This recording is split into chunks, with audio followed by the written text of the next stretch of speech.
Hola, estaba pendiente de hacer videos desde hace rato, así que hoy quiero hacer una video reacción a un candidato que se disparó, que es el ingeniero Rodolfo Hernández.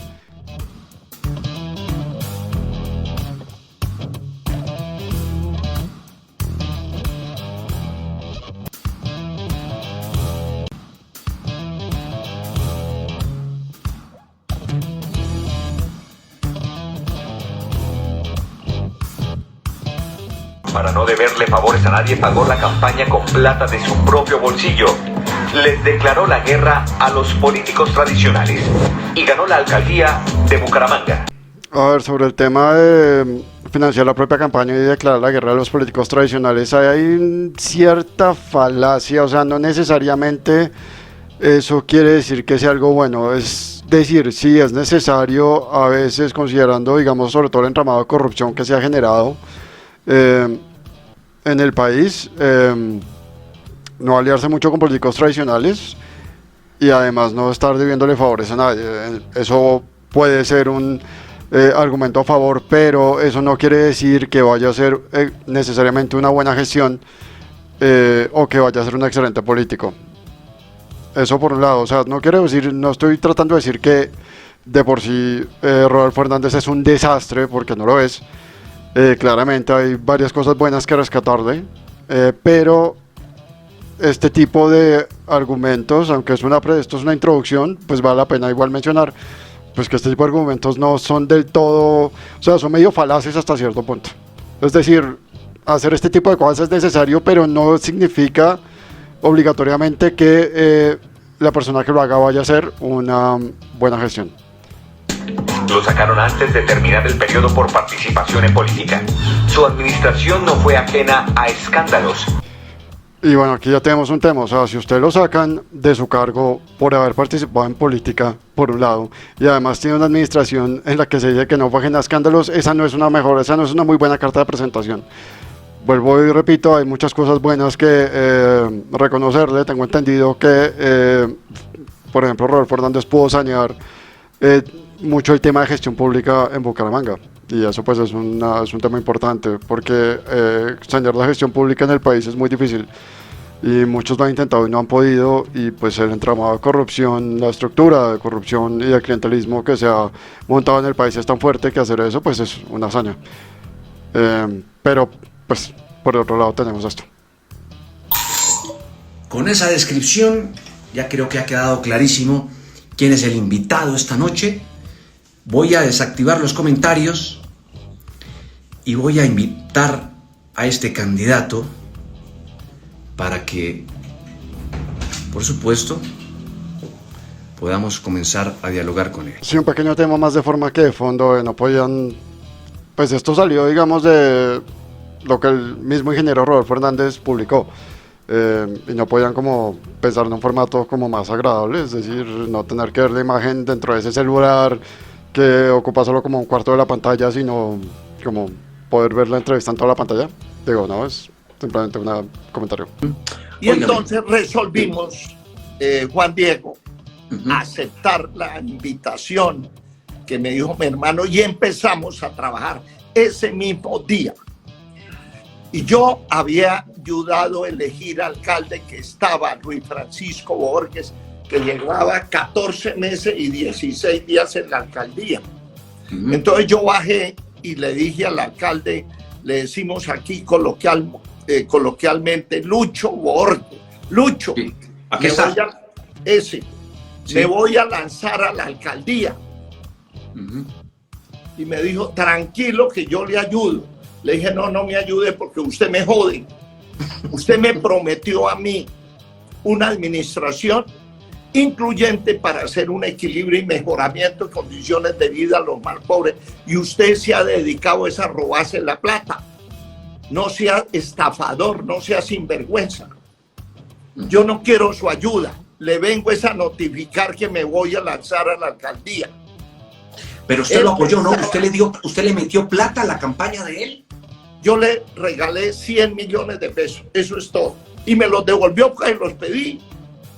Porque el propósito era apoyar una. ¿Y de dónde los sacó? ¿De dónde sacó los 100 millones millones para devolvérselos? Después de ser alcalde, claro. Claro, ya estaba de alcalde. Como no cumplió el propósito, pues yo le pedí, porque el propósito era mejoramiento de condiciones de vida de la gente más pobre. Sí, sí. 70% para los pobres habíamos quedado y 30% para el resto de la ciudad. No, resolvió robarse todo con los concejales, en compañía de senadores y representantes que tenían burocracia en la Procuraduría, en la Fiscalía y en la Contraloría General de la República.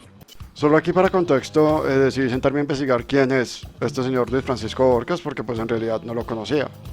Y entonces acá, apenas puse en Google Luis Francisco Borges, pues me sale el Wikipedia, y lo primero que encuentro es esta noticia: inicia juicio contra el exalcalde de Bucaramanga, Luis Francisco Borges, por caso Manantial de Amor. El próximo 23 de febrero arranca el juicio contra el exalcalde Luis Francisco Borges por escándalo de corrupción de Manantial de Amor. Esto es del 13 de febrero de este año. Se cumplió la última audiencia preparatoria al juicio penal que adelanta la Fiscalía contra el exalcalde Luis Francisco Borges y 11 implicados más por el escándalo de corrupción de Manantial de Amor, donde se habrían desviado al menos 15.000 millones de la administración pública.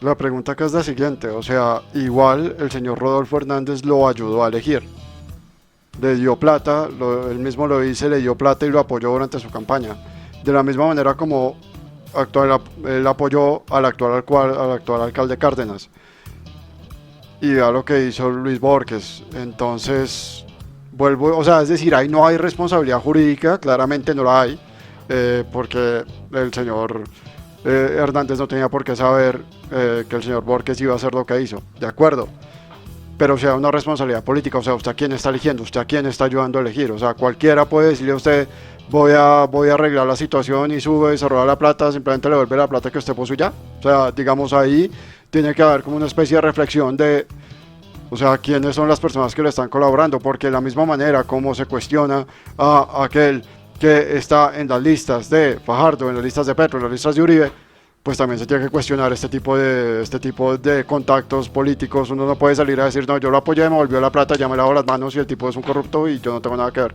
Así no funciona. Bueno, entonces digamos 2.000 y pico de millones de pesos, ¿vale una campaña para ser alcalde de una ciudad como Bucaramanga? Aquí gastaban 30.000 comprando votos, le robaban a los pobres la plata para comprar votos. Lógicamente se robaban 50.000 y metían la mitad de la plata en el bolsillo y el resto era compra descarada de votos que no ve la Procuraduría, ni la Fiscalía, ni nadie, ningún juez. Sí, digamos, esa denuncia es un problema muy serio, es un problema que ha tenido el país desde hace bastante tiempo, y que efectivamente, o sea, en eso él tiene razón. No sé, las entidades de control no le han puesto suficiente énfasis, hay un problema estructural ahí bastante serio, y obviamente pues la denuncia es bastante válida. Eso por un lado, insisto, hacer este tipo de denuncias, aunque obviamente es necesario, y es un problema que se tiene que solucionar, primero no implica per se, otra vez, que vaya a ser un buen gobernante, y segundo, listo, ok, la denuncia es un candidato presidencial, quisiera escuchar más adelante pues cómo propone resolverlo, porque resolver eso no es tan fácil como parece. De hecho es un tema bastante complejo, bastante complicado. Podría sentarme, digamos, extenderme aquí explicando por qué es tan difícil poder limitar ese tema de la compra de votos, cuando esa práctica se ha vuelto como tan usual en este país, en todo tipo de elecciones. No solamente del político que le conviene a cada quien, sino en todo tipo de elecciones, en todos los niveles, pero pues no hay tiempo, así que continuamos. Los delitos de compra de votos. ¿Cuánto se gana un alcalde? ¿Cómo? Ingeniero, el de Bucaramanga, por ejemplo, ¿cuánto se ganaba? Porque si le invierte a alguien para ser alcalde de una ciudad como esta, tanta plata, está clarísimo que busca recuperar ese dinero. No, la pregunta ahí no está bien formulada, no, eso no funciona así. Uno no gasta una cantidad de plata en una campaña para que con el sueldo, o sea, digamos, usted no va a ir a comprar votos, pues para recuperar la plata de la campaña. No, generalmente la financiación de las campañas funciona primero. Pues el caso de Rodolfo Hernández es particular, vuelvo e insisto, lo he dicho varias veces, él es como un Trump, se parece mucho a Donald Trump en muchas cosas.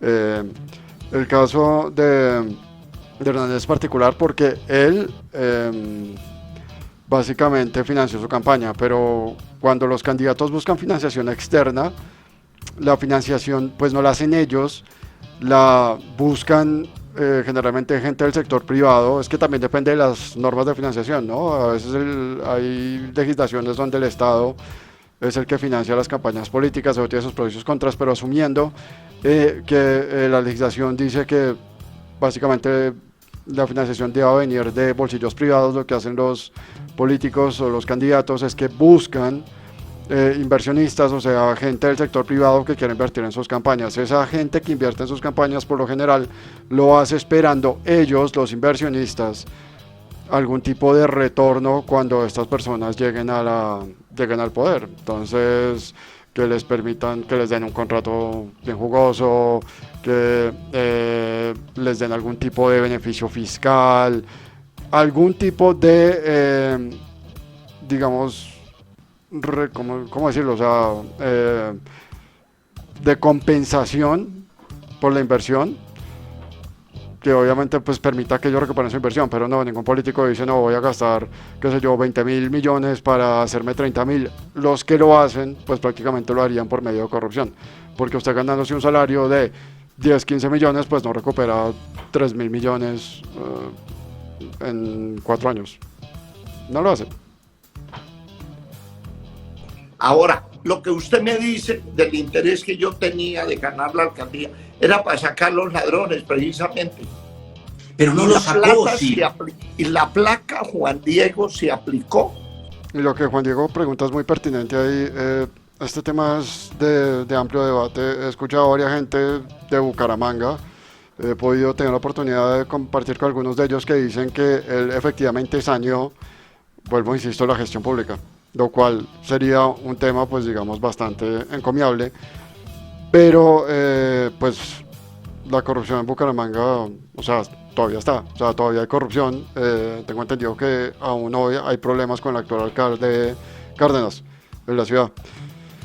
Entonces, pues es decir, o sea, el tema de la corrupción es un tema mucho más complejo que un solo personaje llegando a decir yo voy a acabar con todo, porque probablemente sí lo haga, pero apenas ese personaje se vaya, estamos en una democracia, no, esto no es una dictadura ni una monarquía donde la persona se queda toda la vida. Entonces después de los 2, 3 años o 4 o 8 que la persona esté en el poder, y si logra no corromperse durante ese tiempo, pues el momento en que se vaya, probablemente las viejas prácticas, si no se institucionalizó, digamos, el tema de manejar las cosas con transparencia, las viejas prácticas van a regresar. Es exactamente la misma crítica que le tengo a Fajardo. De hecho, yo a los dos los veo muy parecidos en muchas cosas, porque ambos son exalcaldes, y pues en el caso de Fajardo también es exgobernador, que llegaron a la política diciendo yo soy antipolítico, no voy a meter con la política o con los políticos tradicionales, les declaro la guerra, bla bla bla bla bla bla bla bla, y resulta que la política es mucho más compleja que eso. El tema de la corrupción es mucho más complejo que ese. Y pues al final sí, muy seguramente, si en caso de que Rodolfo Hernández sea presidente, no sé qué tanto escándalos de corrupción vayamos a ver, pero lo que sí es seguro es que él no va a acabar con la corrupción.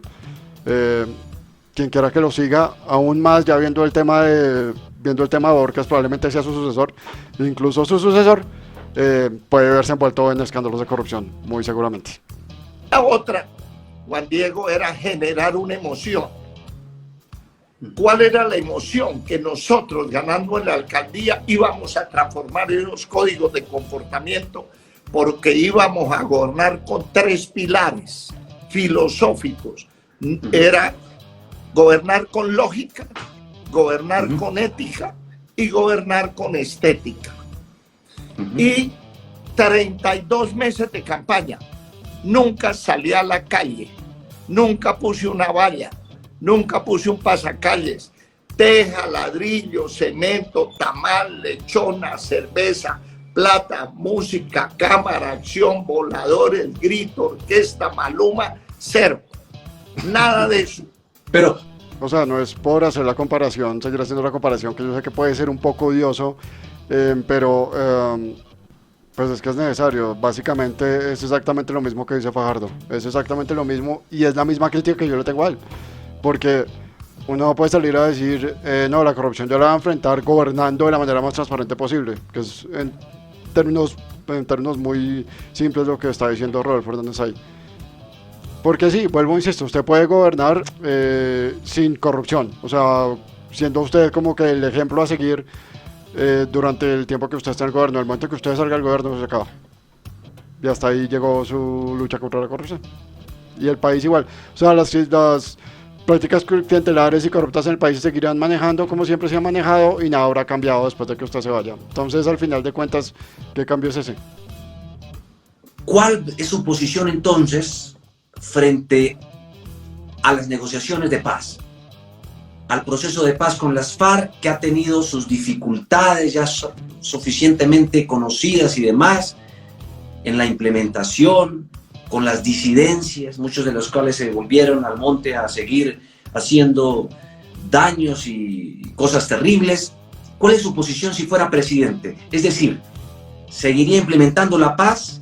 ¿Negociaría con el ELN, que fue verdugo suyo? ¿Qué haría? Ambos fueron verdugos. Bueno, FARC ambos, con mi ¿verdad? papá, Sí, ambos. y el ELN con mi hija, que la desaparecida. De acuerdo. Mire, yo no es sensato preferir mi angustia, lo que me ha tocado vivir, en contravía de la seguridad de 50 millones de colombianos.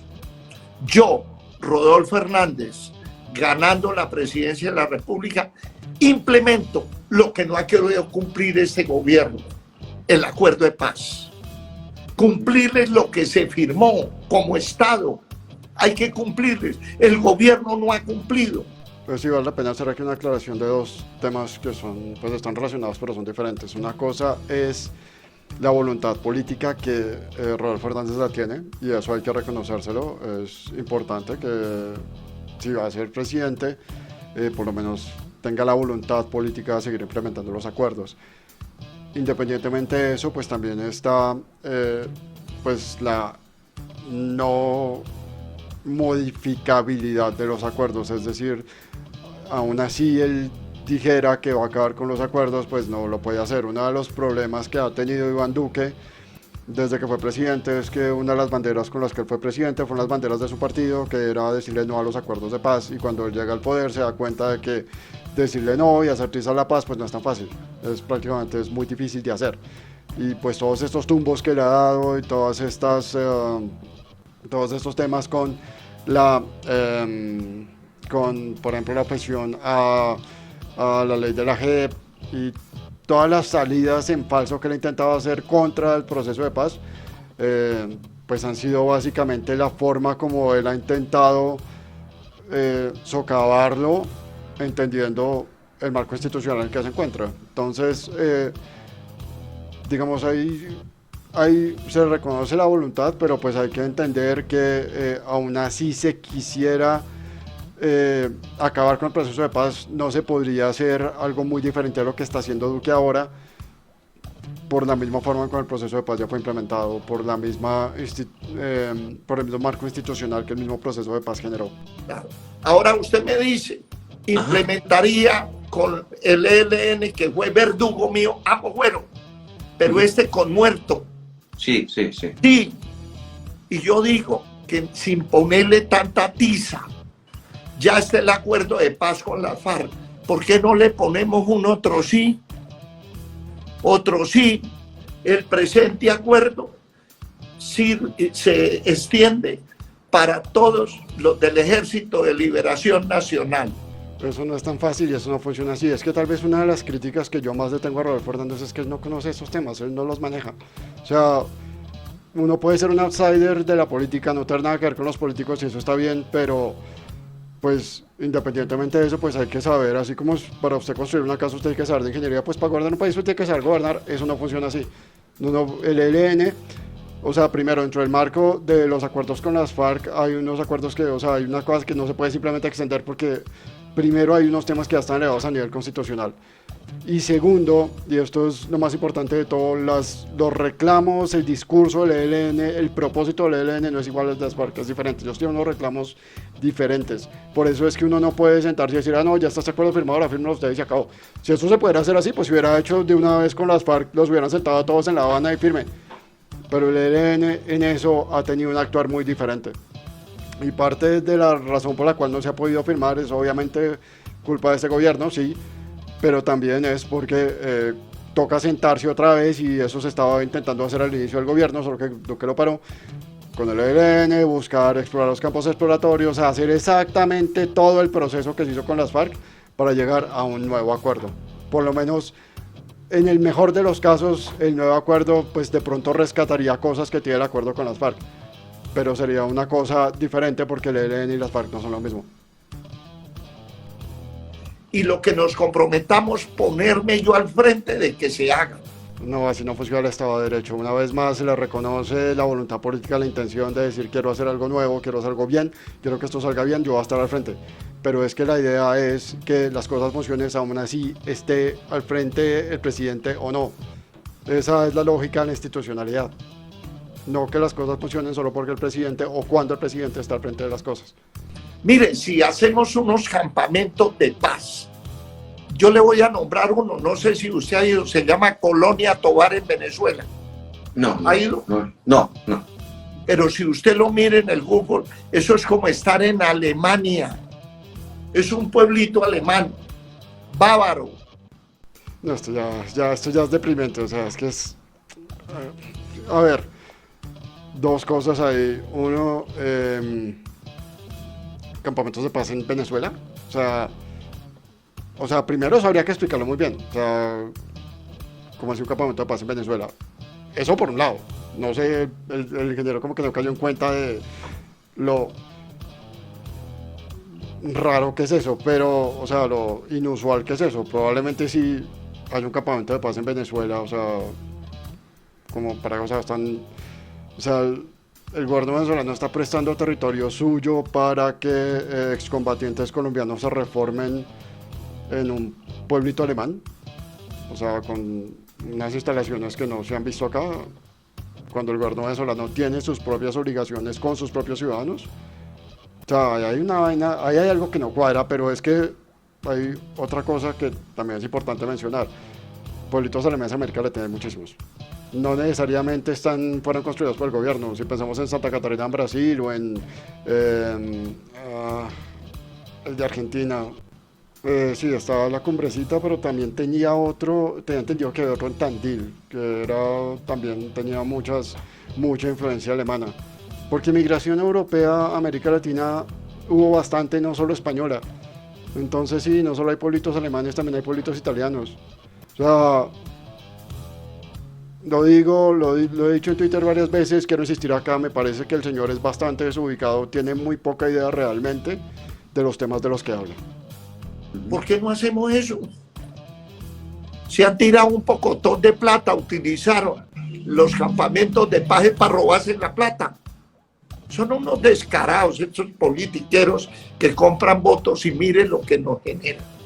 Entonces es poner a funcionar eso, ponerlos a producir, pero ayudarles comprándole tierra, comprándole maquinaria, ayudarles para que ellos se vuelvan agricultores, se vuelvan comerciantes, formarlos, son colombianos, ellos son consecuencia. Digamos, esto todavía es tema de debate, pero no, a ver, o sea, la capacidad, los programas estatales para poner a los agricultores y a los campesinos a producir, esos han abundado a lo largo de la historia, no solo de Colombia, sino de toda América Latina. El problema, y esto lo dijo muy bien el ex primer ministro afgano, el que fue recientemente derrocado, que no recuerdo el nombre de estos momentos, lo dijo muy claramente. El problema no es tanto eso, es que puedan tener acceso a nuevos y mejores mercados. Y es que esto es un problema básico de políticas públicas. Si usted no puede identificar bien el problema, usted no puede identificar bien la solución. Hoy vamos a tener una cantidad de dinero derrochado en ayudar a la productividad de una cantidad de productos que tal vez no se vayan a poder vender. Y bueno, una vez más el señor parece no tener mucha idea de lo que está hablando. La causa es esos politiqueros que son los que siguen gobernando eternamente. Y no, el problema de corrupción y de clientelismo en el país es muy fuerte, es cierto, pero no es el único problema que hay para todo, ni es la causa más grave, ni es el problema más grave que tiene el país en estos momentos, ni siquiera es la causa fundamental de los grandes problemas que tiene el país. Y eso es lo que queremos romper.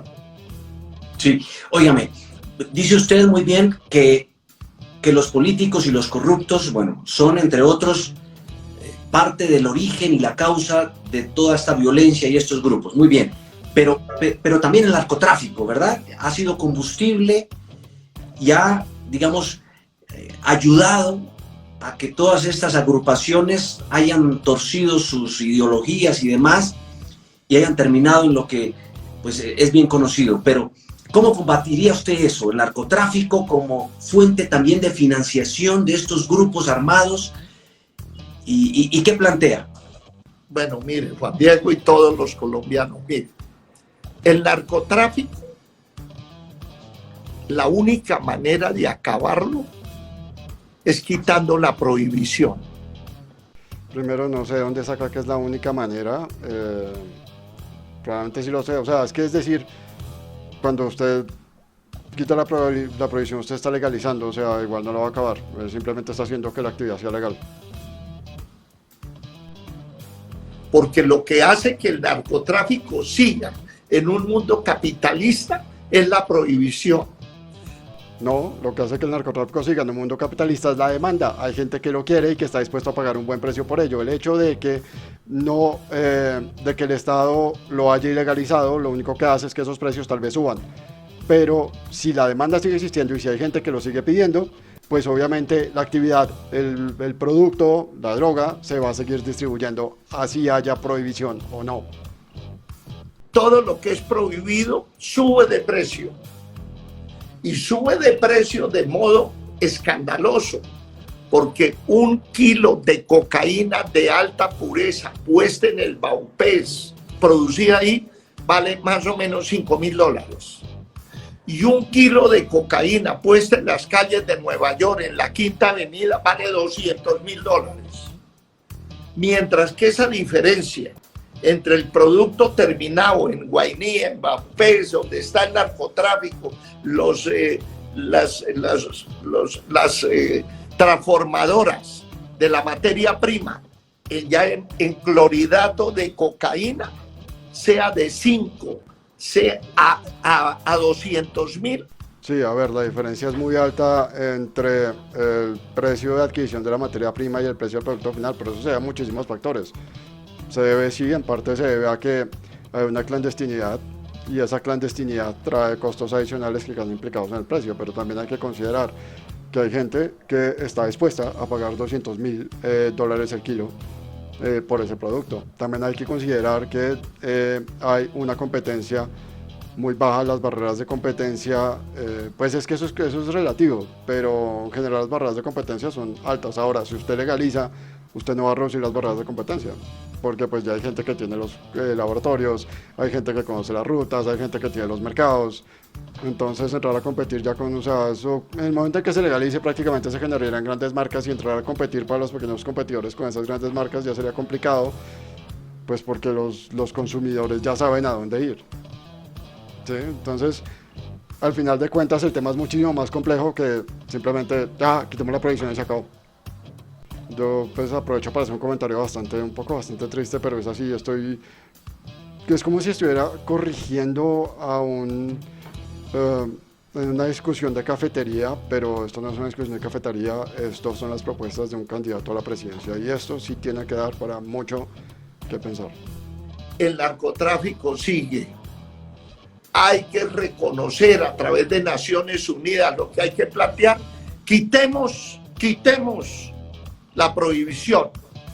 Otro tema, señor Hernández, muy bien que haya reconocido que esto se tiene que hacer a través de Naciones Unidas, por lo menos tiene el sentido común como para entender que el tema es un tema internacional y no es simplemente un tema de que llegue una persona a la presidencia a decir legalicemos. Listo, Naciones Unidas, perfecto. Naciones Unidas tiene 2 convenciones en las cuales tienen unos anexos donde donde tienen listadas todas las drogas, todas las sustancias que ellos consideran que se consideraría, o sea, que todos los países acordaron y legalizar. Entonces, ¿la propuesta cuál es?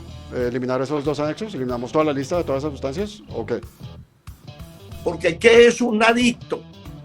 ¿Qué es un adicto? Un enfermo. Creo que aquí ya se me está acabando la paciencia. Voy a dejar esta parte acá. Pues obviamente queda mucho de la entrevista, hay otros temas que tratar. Pues él claramente no maneja este tema de drogas y de narcotráfico, tampoco maneja muy bien el tema el tema social, parece ser. Así que, pues, ya me estoy poniendo mal genio, así que voy a dejar acá y voy a continuar después con la otra parte. Gracias, nos vemos.